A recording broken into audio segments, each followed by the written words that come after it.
Hi, Gareth. Welcome to the channel. Thank you, Biniam.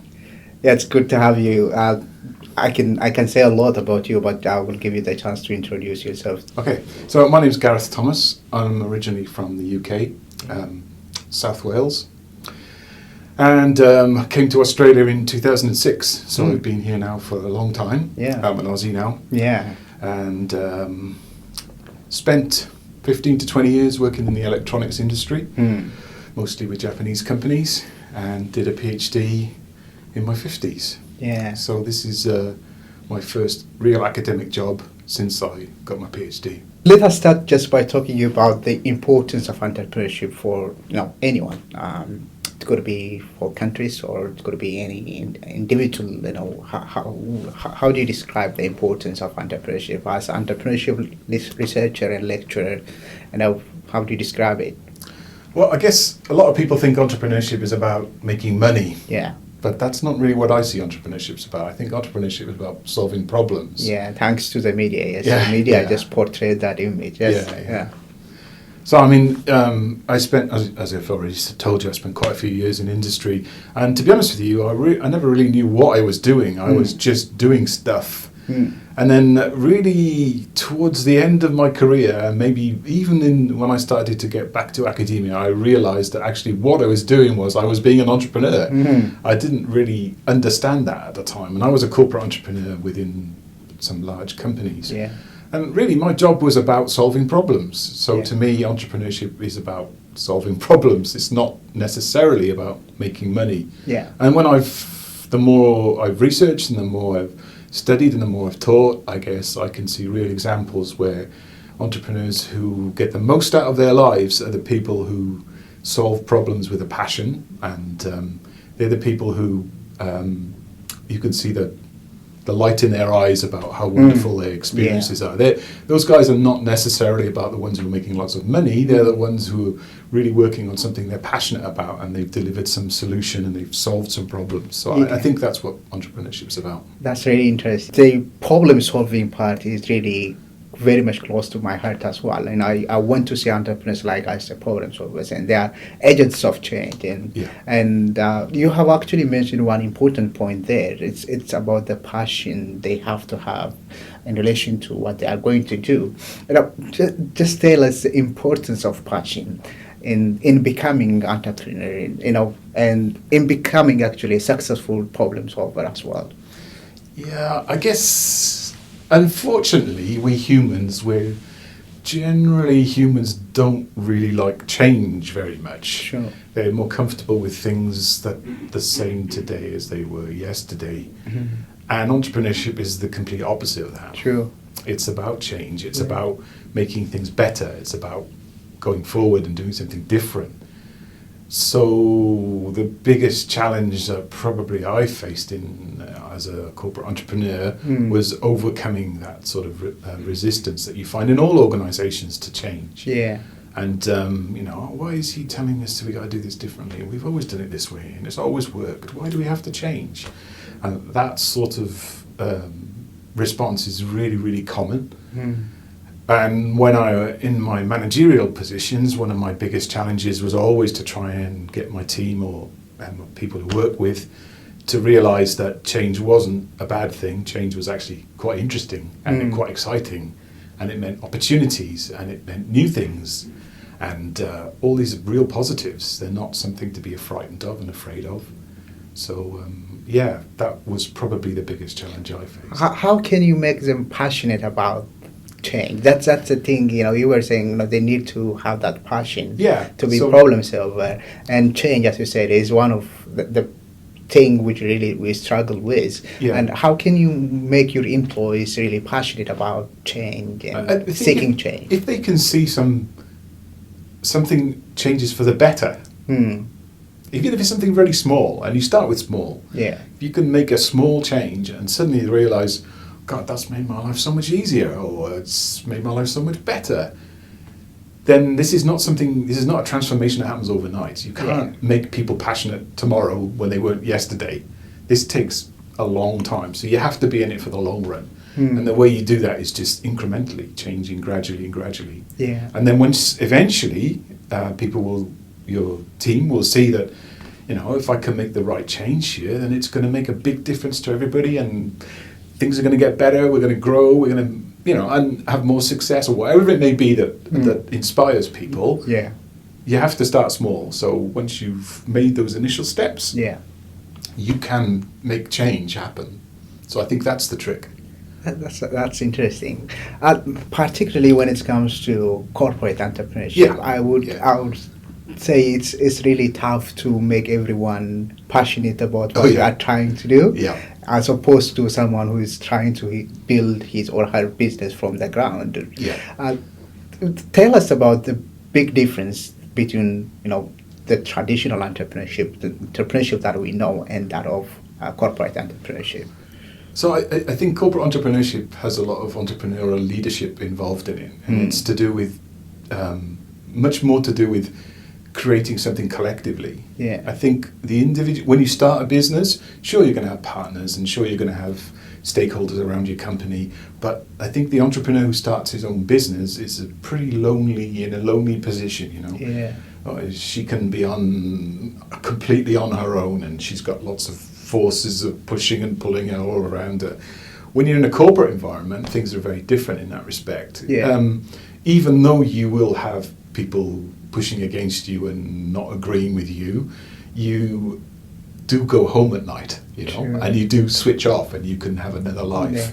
And I always felt that I was very lucky to be in a company that gave me that power to do things, so that I could still do them, but then when I went home at night, I could do something completely different. And I think if I was if I worked in a startup, or if I was starting a business, that's 24 hours a day, and that's a lot tougher, I think. But they do say that, you know, corporate entrepreneurship, one of the biggest differences is that ability to influence other people. Whereas when you start a business, you don't necessarily need to do that.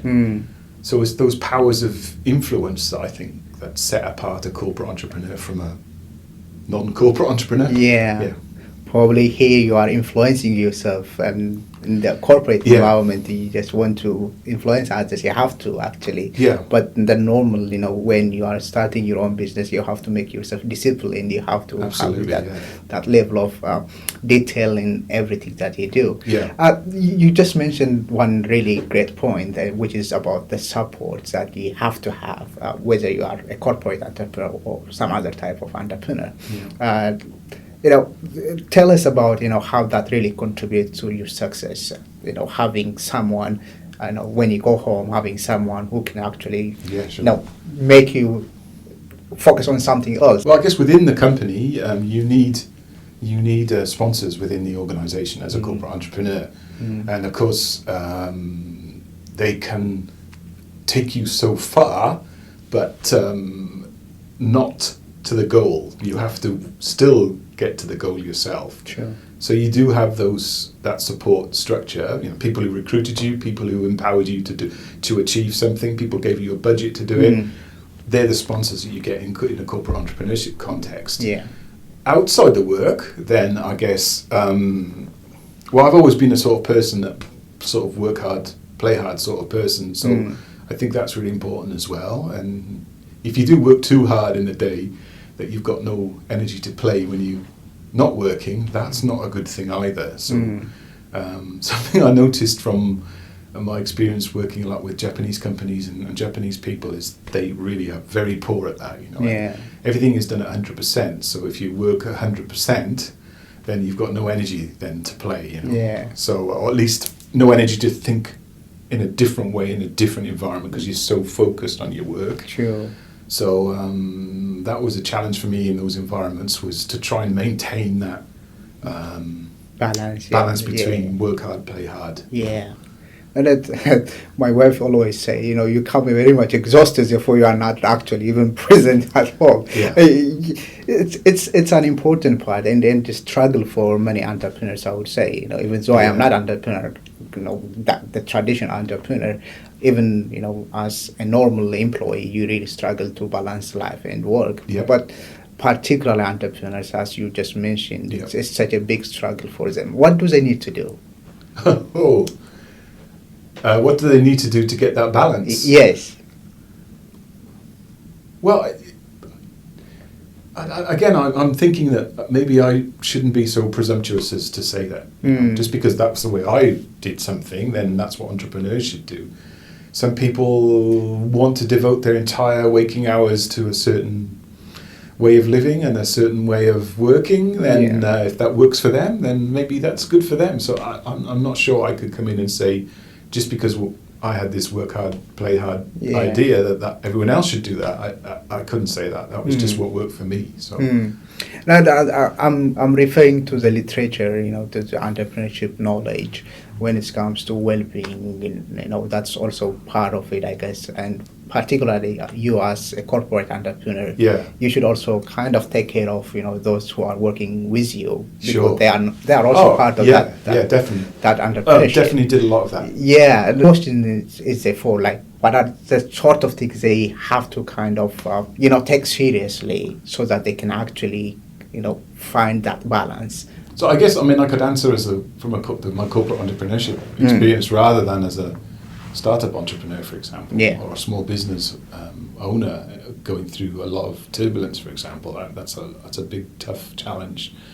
But from a corporate entrepreneurship perspective, I always made sure that I had plenty of budget, plenty of money to spend on people. So I made sure that they got good salary. Yeah, that was important. But I also made sure that when I wanted to test them in different environments, so I would often ask them to travel. Travel was a big thing, to put people in an alien environment. And when they did that, I made sure they were treated really well. So they flew business class, they stayed in the best hotels, they had really good food. So that side of the way they were looked after by the organisation was really important. But then I also wanted to test them. I wanted to put them in a difficult situation and help them to overcome that challenge. So that's definitely was part of the strategy I had for helping people grow. So I wanted to make entrepreneurs. I wanted to, within the corporate entrepreneurship world, my team, I wanted them to think entrepreneurially. I didn't want to be the entrepreneur and they just did stuff. They want to be the entrepreneurs. So to do that, then you have to have that sort of transformational approach to management, and that's what I tried to do. Okay, generally speaking, when it comes to particularly those, starting up, because my focus is those who are small, small companies or people who have the intention just to start their own business at some point in the future. What kind of advice would you give them, particularly for those who are aspiring to become an entrepreneur? What sort of advice would you give them, because it's a very tough exercise. Even though it looks like very much interesting, it has its own challenge. Yeah, I guess I'm a great believer in an incremental approach to things and to think in the long run. I think it's important to be ambitious, but don't let that force you into a situation where you can have a big disappointment. So one of the first things I learned, I originally started my career in procurement, and I moved from procurement into operations and then sales and marketing later on in my career. And one of the first things I learned when I moved from procurement was this idea that you should choose your customers. Now, when I was in procurement, and I was sitting the other side of the table, I always thought that you should be grateful. If you find a customer, you don't think you should choose your customer. Just be grateful you've got one. Isn't that funny? When you change the shoes, the story totally changes. But that was one of the first things I was taught was choose your customer, because no business is better than bad business. That's what we used to say. So I think that if you think about growing incrementally as an entrepreneur or as a startup, then be very careful about how you plan your growth strategy. If something comes along that looks a really fantastic opportunity and you have to win this business, and if you don't win this business, then your business is going to die. And if you're in that situation, then you really have to take a long, hard look at yourself and think about, is this really the customer I want to work with? Or should I be working with smaller customers and gradually build up my company and gradually build a base? And I think that sort of sometimes entrepreneurs get lulled into that sort of shiny, sexy, big opportunity, and they want to grab hold of it. And that can be quite dangerous. So think very carefully about your growth strategy, I think. That's a good point. Growth strategy. most small businesses, they don't have growth strategy. Yes, my experience actually, I used to work with them, and most of them, whenever I ask them, yeah, I know what I'm trying to do in the future, but I don't have it on paper. I don't have it on this way. What would you advise to those people? Those who don't have really clear strategy and growth plan when it comes to the future of their business? I guess I'm quite jealous actually of people like that. Yeah. And the reason I'm jealous is because they're so confident that they think that they can stay where they are without bad things happening. Yeah. I don't know, maybe it's just my life experience, but bad things have always happened. So bad things will happen. So the question is really, what are you going to do when the bad thing happens? So true. So, yeah. Even without the bad those uncertain environment, even things are going well, you still need to have a growth plan. Yes. I really like my plan Bs and my plan C in case plan B doesn't work. Yeah. That's not just business, that's life. I'm like that about everything. So I think that's really important. Do they need to do it by themselves, or do they need to have experts or consultants working on their growth strategy? That's also another contentious issue. Yes. I guess, on one side, it's good to have someone who with a fresh set of eyes to come and have a look at what you're doing. Yeah. And if you respect that person, then that can be a really good thing. But it'd be a mistake to think that just because they have some credentials or they've got a PhD after their name doesn't necessarily mean they know what they're talking about. So don't get suckered by those sort of situations. Choose your advisors really carefully. And when it comes to implementing change or implementing your growth strategy, I would always say it's better to do it yourself. Don't get someone else to do it for you. Even if you don't do it right, you will learn from what you did wrong. And to be honest with you, there's no such thing as doing it right, because there's just grades of some things that are slightly better than others. There's no black and white or right or wrong.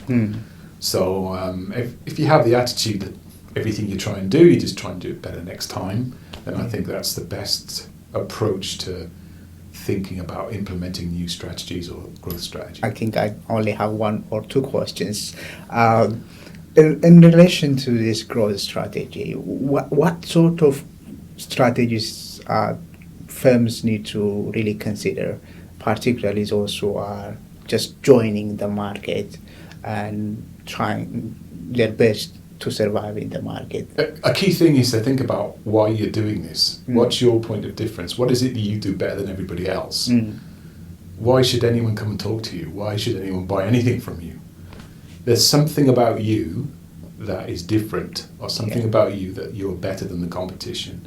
And if you don't know what that is, you need to spend a lot of time thinking about it, because that is your core competence. That is where you are better than anyone else. And that's what you should invest your time in. That's where you should think about building your new strategies.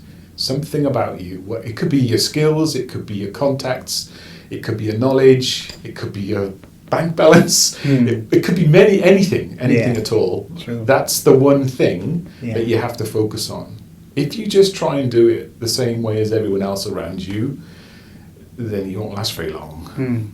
So you have to find that thing that makes you different, and then just be proud of that and build that as a strength.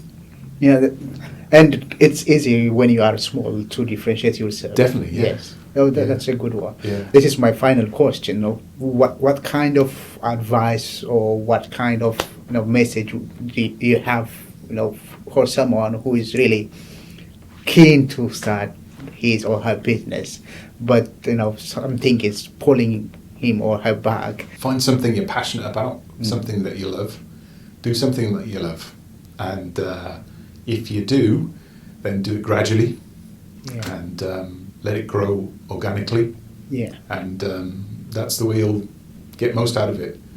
If you rush things or you throw too much energy into something, then that can also burn you out and you can get disappointed. So the trick is to find that balance between growing slowly and gradually with the passion that you'll get. And the more you make those little wins, the more times things go right for you, that'll give you that little bit more energy and a little bit more passion for what you do. So look for those little wins, and then when you get them, celebrate them.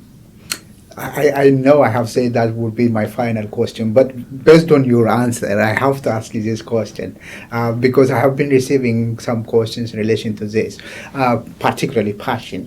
Yes, I'm a big believer of passion and its role in entrepreneurship.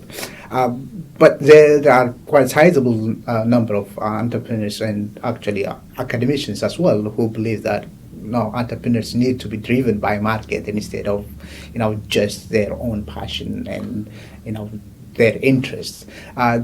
What would you say, particularly for those who don't have the luxury of, getting support from someone or from their government, when things are not going well? Well, I think if you enjoy doing something, you'll do it well. If you don't enjoy it, I mean, you're just not going to do it well. It's simple as that. So, but you're right. Passion itself is not enough. Of course, it has to be, somebody has to be interested in what you're doing. Somebody has to want your product or needs your service. There has to be a market for what you're doing. Of course, you're right. But just merely having a market is also not enough. You have to have that sort of willingness to go that extra mile, to go make that extra difference, some extra yard, to try and keep your customer happy. And you'll do that because you actually like doing it. You won't do it because, I've got to look after my customer, or I want to make more money. That won't be enough. It won't. That won't work. It'll be, I really put my heart and soul into this product, and this customer is going to feel that this is the best product they've ever had. And if you have that approach, then yes, sure, you still need the market, but then that customer will come back to you. Yeah. So I think it's true. It's the mix of the two. Yeah. But without the passion, it's not enough. Yeah, that's interesting. You need that energy that gives you really the boost, so that you can make the extra effort, to put the extra effort, and do whatever is required to be successful. Yeah. Good. Thank you very much. This was it was really insightful. I hope viewers will really appreciate the comments that you have made, and this is going to be your first. I don't think it will be your last. Anytime, no problem. Thank you. Good. Thank you very much.